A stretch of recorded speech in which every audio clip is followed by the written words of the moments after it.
Esto es Echoes of Climate Change. Reflexiones, análisis e indagaciones sobre conocimientos y acciones de las comunidades rurales en el escenario del cambio climático de costa a cordillera. Echoes of Climate Change. Hola, es un gusto saludarles muy cordialmente, como es costumbre, y estar dando continuidad en este episodio a conocer hallazgos y proposiciones que fueron presentadas en el artículo Non-Fiction Test as a Biocultural Conservation Trigger, o como propusimos en el episodio anterior, textos de no ficción como gatillos de conservación biocultural. Habíamos alcanzado a hablar en el episodio anterior de los 2 libros bajo las lupas de Andrea, Jimena y Diego, un poco sobre el tema de lectura que realizaron de estos libros, Tucucán Gualmapumeu, El habla de la huerta y Semillas viajeras. Y también hablamos de algunos puntos en común entre los temas centrales de esos libros y con el proyecto Echoes of Climate Change. Retomemos entonces el diálogo, Andrea, profundizando en un elemento clave de ambos libros, y es sobre la forma en que presentan textualmente las lenguas en que se cuentan. Se acerca, diría yo, a las decisiones que tienen que tomar como las o los traductores, sobre todo cuando estás traduciendo, por ejemplo, poesía, si quieres que transmitir literalmente palabra por palabra, o quieres transmitir la idea, o quieres transmitir la musicalidad, y en ese sentido como la musicalidad quizás es lo que más se acercaría, ¿no? Como una cierta estructura, pero igual como, por ejemplo, pensamos en el alemán, que tiene una estructura donde como que no puedes terminar la frase en la mitad, tienes que terminarla, tienes que llegar al final para poder converger el significado que quieres dar, ¿no? Y eso va estructurando también la forma de pensar y de mirar el mundo. Entonces, hay una apuesta ahí de mantener esta estructura en este caso, en la traducción hacia el castellano, hacia el inglés, que te dé esa sensación de cómo se va armando la oración y cómo se va armando finalmente el pensamiento, ¿no? ¿Y qué podrías decirnos sobre lo que hay en común entre estos libros y los objetivos de Echoes of Climate Change? Sí, yo diría que así, casi como sin querer queriendo, el artículo quedó muy bien como alineado como con los objetivos del proyecto, ¿no? En el sentido de que estamos en el proyecto ECOS, estamos viendo cómo las distintas comunidades rurales de la zona del Maule y de pequeños agricultores se están adaptando para poder, adaptando para una forma de enfrentar el cambio climático, principalmente. Pero bueno, uno en el terreno empieza a descubrir que las personas efectivamente se van adaptando a las circunstancias, no solamente de cambio climático, ¿no? Se van adaptando también a la competencia, se van adaptando a las nuevas tecnologías, van incorporando diferentes cosas o optando por cambios radicales en lo que producen, etcétera. Y entonces en este caso, como decía al comienzo, los 2 libros tienen como este gesto también como de resistencia y de conservación, ¿no? Y otro de los objetivos nuestros es como conservación del patrimonio cultural o ecológico agro-rural. Entonces, en estos 2 libros y a través del análisis que pudimos hacer, bien multidisciplinar, pero sí pues, podemos concluir que en ambos casos de ambos libros, digamos, y también en el caso del artículo en sí mismo, el artículo está justamente resaltando esa conservación del patrimonio cultural rural en comunidades mapuches rurales. Y ese esfuerzo que se está haciendo de distintas formas, mostrando, acá son 2 proyectos, ¿no? Distintos al nuestro, pero como hay otros proyectos que también están trabajando hacia esa conservación de patrimonio biológico, agrícola, de tradiciones, también a través del lenguaje.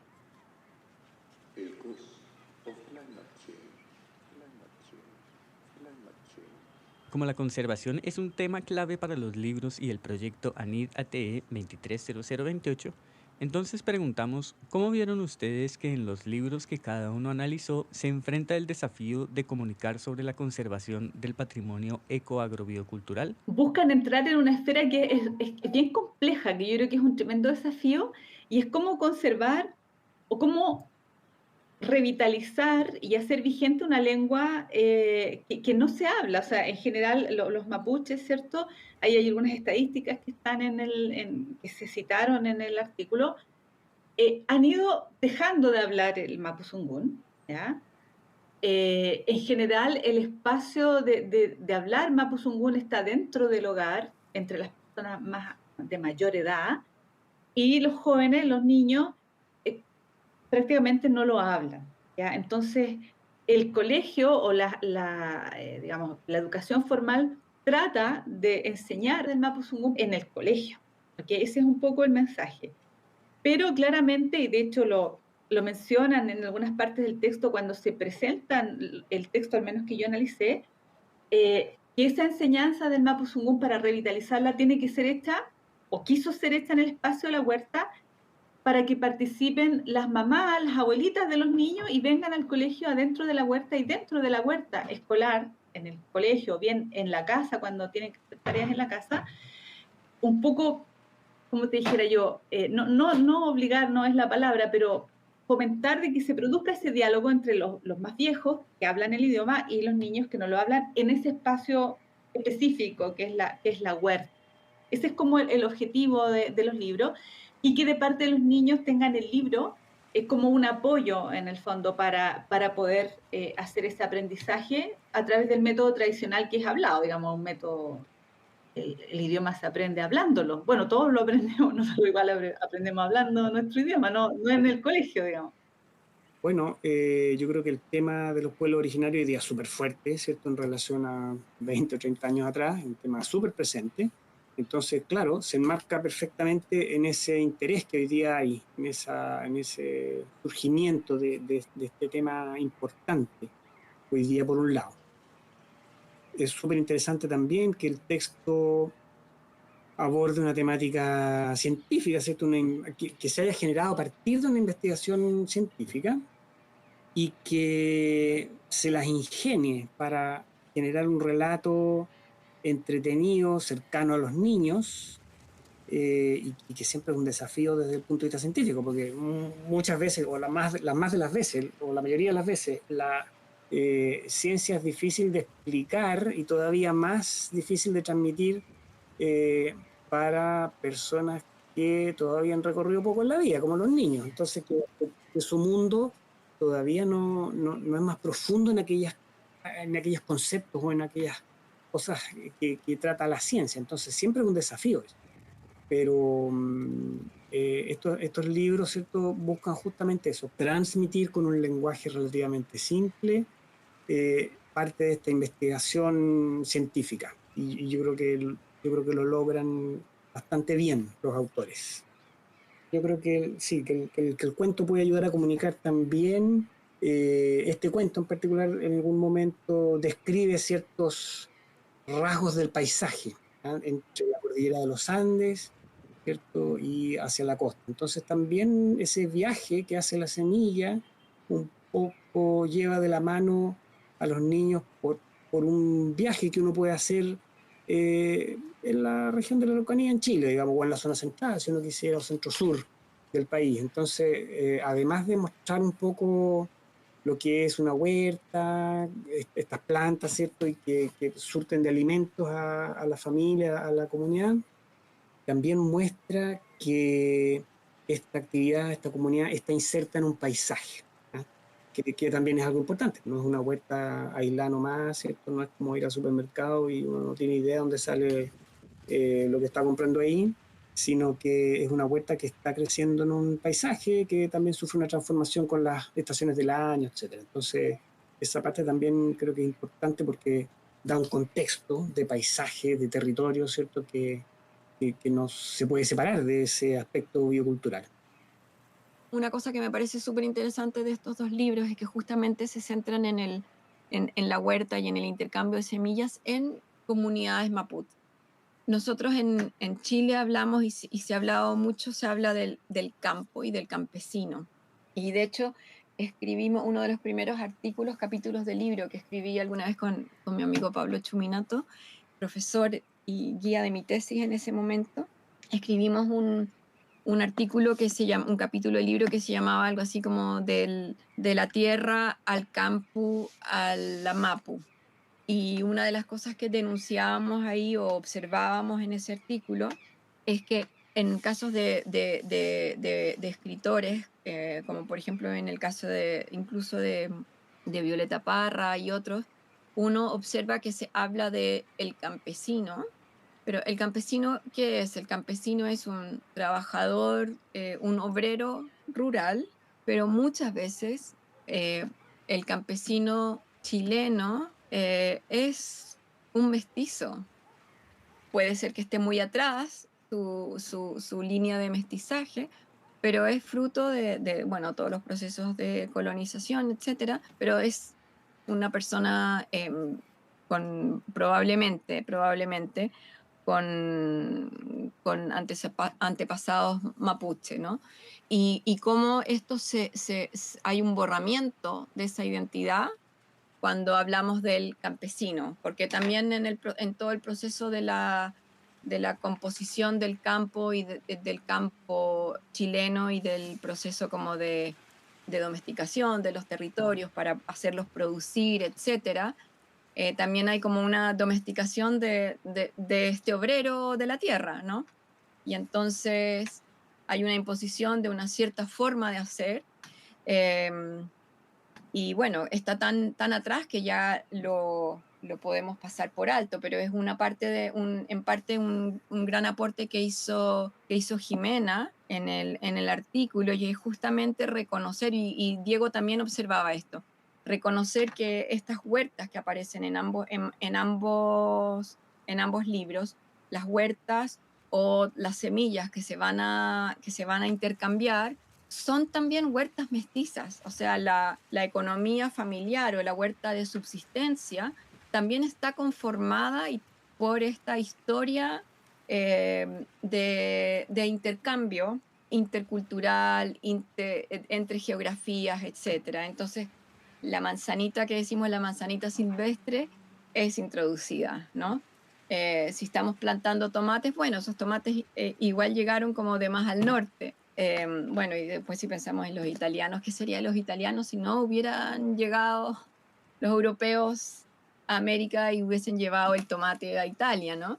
Y etcétera. Entonces, ¿cómo reconocer que hoy en día que en la academia también a veces hay como mucha fuerza en hablar de los procesos de decolonización y de los nuevos colonialismos, etcétera, ¿no? Que son temas de los que hablamos harto, pero por otro lado hay también,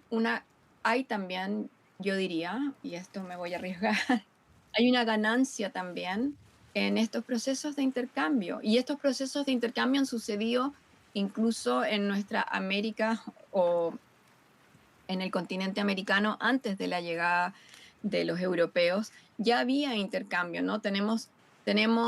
Sabemos hasta dónde más o menos al Chile central llegó el Imperio Inca. Cuando uno está en visita, por ejemplo, la zona geográfica de estos libros, podríamos pensar que es toda la zona, bueno, mapuche pehuenche también.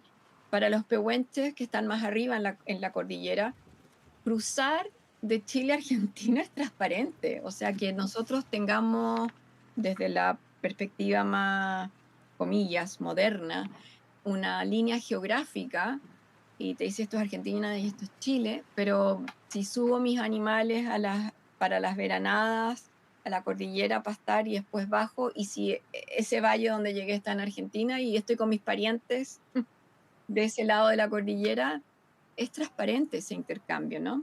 Entonces, me parece un aporte súper interesante que hicieron en esa insistencia Jimena y Diego en el artículo.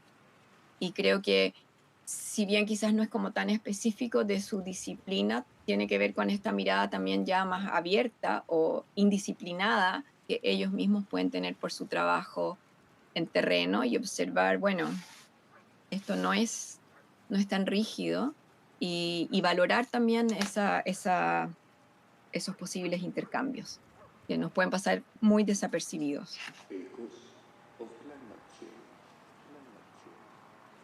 Y además de la relación entre comunidades y paisajes, ¿qué más sienten que los libros dejan como cosas por hacer o por enfatizar, bien sea para sus investigaciones o reflexiones sobre los temas del proyecto Echoes of Climate Change? Yo te diría que yo le daría mucho más importancia a mostrar en libros escolares o en la educación de los niños los orígenes de las plantas, porque a veces se produce, no sé cómo decir la palabra, pero la palabra no es muy bonita, ¿cierto? No sé si hay algún sinónimo que sea menos, o etnocentrismo, ya, que es como más técnico, ¿no? Que es etnocentrismo. Entonces, como que se enseña mucho que la huerta mapuche, pero si nosotros, ¿cierto? Los agrónomos vamos adentro de esa huerta y vemos que hay un cerezo, que hay un manzano, que hay una haba, una planta de haba, las arvejas también, que son muy comunes dentro de la huerta. Claro que son cultivos mapuches, por supuesto, pero son introducidos desde la colonización, ¿te fijas? Las moras, los arándanos, qué sé yo, las frambuesas son introducidas. Entonces, yo creo que colaboraría mucho en que podamos contribuir con esa información para la formación de los niños y de las niñas, porque de esa forma ellos se abren también a valorar los aportes que han hecho otros a la cultura en su conjunto, porque si no, se produce este etnocentrismo, te fijas que esto es nuestro, y claro que es de ellos, pero también es nuestro, de los chilenos, también es de los colonos alemanes que viven en la zona, también es de los colonos de origen suizo, de origen francés que viven en la zona, o sea, es un bien biocultural común y colectivo. Entonces yo en ese sentido trataría como de fortalecer, si me preguntan la educación de los niños, es mostrarle esa diversidad de orígenes de lo que comemos, de lo que producimos. Justamente esa es la gracia, que el enfoque biocultural y de la diversidad, porque al final la diversidad biológica está relacionada con la diversidad lingüística, porque, por ejemplo, el trigo tiene un nombre nuestro, nosotros le decimos trigo, pero ellos le dicen cachilla, ¿ya? Que tiene un nombre propio de ellos. Entonces, también es de ellos, o sea, es nuestro en general. No sé si me explico. O sea, es de todos nosotros. Y en ese sentido, valorar los usos, porque el trigo en esa cultura se usa para hacer mudai que nosotros, que no somos mapuches, no lo usamos ni lo bebemos. ¿Fijas? Entonces, efectivamente, la idea es tratar de propiciar el valor de todos los aportes culturales al desarrollo social. Todavía sobre los desafíos que ve o las proposiciones de cosas por hacer, esto es lo que Diego encontró en los libros. Yo creo que el proceso de crear un cuento para niños es todo un desafío y tiene aspectos bien diferentes a lo que normalmente estamos acostumbrados nosotros en la investigación, puramente. Entonces, yo creo que esa es un área que se puede, no sé si profesionalizar es la palabra, pero se puede explorar con un poco más de rigor, digamos, profesional o artístico también. Porque hay ciertos códigos para crear ese relato para los niños y para que sea atractivo y efectivo, ¿cierto? Tiene que ojalá adherir a ciertos códigos, a ciertas cosas. Yo creo que eso es algo que, claro, los investigadores no necesariamente tenemos. Entonces, es un área que es bueno, pienso yo, abordar con más cuidado y posiblemente también con colaboración, con gente que tenga ya una experiencia previa. Realizar un trabajo conjunto es interesante porque permite al equipo de trabajo lograr un resultado mejor, o sea, lograr un relato a lo mejor que cautive más, ¿cierto? Que transmita de manera más efectiva lo que se quiere comunicar con ese texto y con ese libro, porque no es solamente un texto, sino que es un objeto en realidad con distintas características. En el caso de este libro de las semillas, no es un libro convencional en que uno dé vuelta las páginas, sino que es como un acordeón. Entonces, en ese acordeón desplegado está el camino que recorre la semilla por los distintos lugares.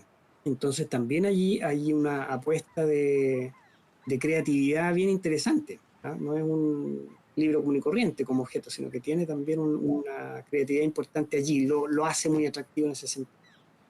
Entonces yo creo que pienso que hay un espacio, una oportunidad importante en la ciencia que se hace en Chile para abordar de manera con más cuidado, de manera más cuidadosa y de manera más profunda quizá, la creación de libros para niños en este contexto científico, donde podamos interactuar los científicos con personas que tienen más experiencia y manejan mejor las herramientas de la comunicación escrita, del texto, y para niños también súper importante con artistas visuales que trabajen y que conozcan esa parte. Entonces, yo creo que esa complementación todavía tiene bastante espacio para mejorar, digamos, para producir mucho, ¿ah? Y de muy buena calidad, creo yo, que hay espacio para eso. Entonces, ¿recomendarías releer Semillas Viajeras? Sí, yo recomendaría de todas maneras este libro porque es un objeto muy bonito como libro, como hemos mencionado, es un libro totalmente eh, no convencional, digamos, porque no tiene un lomo, ¿cierto?, con páginas que se pasan, sino que es un objeto tipo acordeón. Y eso es una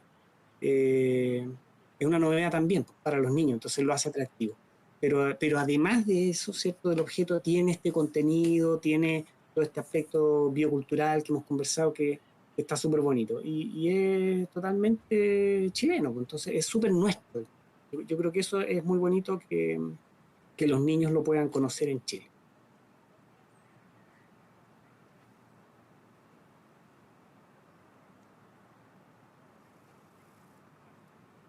Vamos llegando al final de esta segunda parte de la conversación con Andrea, Diego y Jimena sobre el artículo Non-Fiction Text as a Biocultural Conservation Trigger. Y como cierre, dejamos la puerta abierta a observaciones extra sobre haber hecho este artículo. Comencemos contigo, Jimena. Sí, mira, yo creo que la reflexión o la sorpresa más grande que yo tuve en este aprendizaje fue trabajar con Andrea Casals, que también es investigadora del proyecto Anillos, porque la verdad es que al principio cuando ella me escribió, bueno, también le escribió el profesor Diego Muñoz, yo decía, ¿qué podemos hacer en conjunto nosotros, yo que soy una agrónoma, con una profesional del área de la lingüística y de la interpretación de textos en este caso? O sea, ¿qué tenemos en común, te fijas, como para trabajar en conjunto? Y yo creo que la experiencia de escribir el artículo fue un tremendo aprendizaje porque ahí se aplicó la idea de la interdisciplinariedad, es decir, que sí teníamos algo en común y eso se expresó en el trabajo. ¿Ya? Yo creo que ese fue para mí la sorpresa más grata de este trabajo, que sí podíamos hacer algo en común desde disciplinas tan distantes como la disciplina que trabaja la colega, ¿cierto? La investigadora Andrea Casals y en este caso nosotros que somos agrónomos. Ella los ve desde la estructura lingüística, los ve desde la edición, desde el diseño, ella los ve desde cómo el niño lo puede leer e interpretar, y nosotros lo vimos desde la agricultura en el fondo, desde nuestro conocimiento científico, de cómo esos libros pueden fomentar el pensamiento científico de las ciencias naturales, en este caso, entre los niños. Mientras que esto nos compartió Andrea sobre el trabajo realizado en líneas más generales. Me siento súper orgullosa de que hayamos podido sacar este artículo y salió en un tiempo bien récord y creo que quedó bien. Es un artículo que no es difícil de leer y sin embargo tiene un análisis bien riguroso de los contenidos de los libros y creo que es un aporte para pensar, ¿no? Cómo hacer para, y no solamente en nuestro país, sino en otras geografías y en otras bioregiones también. Así que eso. Y una pregunta final. Como el artículo está en inglés, ¿acaso veremos una versión en español? No, por ahora no. Sí, de hecho el artículo fue escrito bien así como en Spanglish.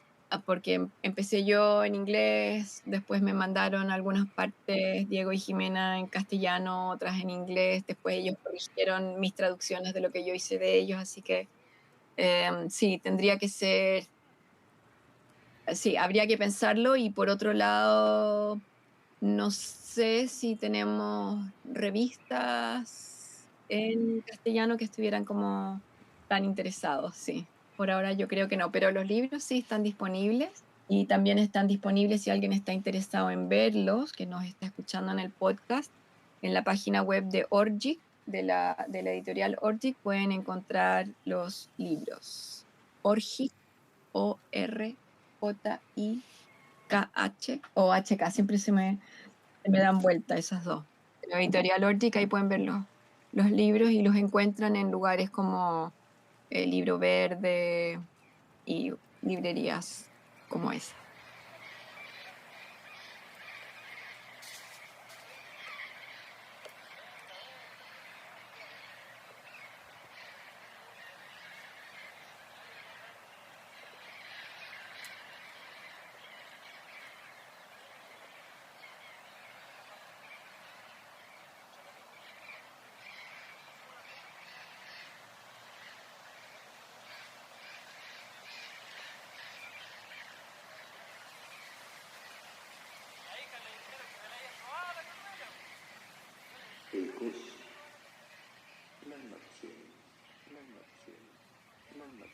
Como siempre, nos despedimos agradeciendo a Jimena, Andrea y Diego, y a ustedes por su tiempo y escucha.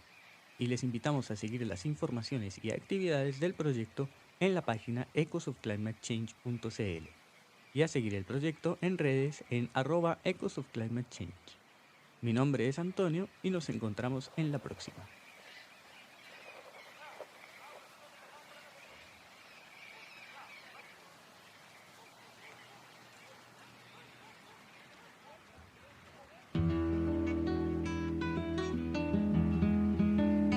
Echoes of Climate Change hace parte de las actividades interdisciplinarias de divulgación e investigación del proyecto Biodiversidad de Costa a Montaña, un estudio socioambiental de las comunidades rurales, prácticas ecoculturales en un escenario de cambio climático. Un proyecto Anillos de Investigación en Áreas Temáticas Especiales financiado por la Agencia Nacional de Investigación y Desarrollo, realizado por investigadoras e investigadores de la Universidad Católica del Maule, la Universidad de Concepción y la Universidad Finisterra.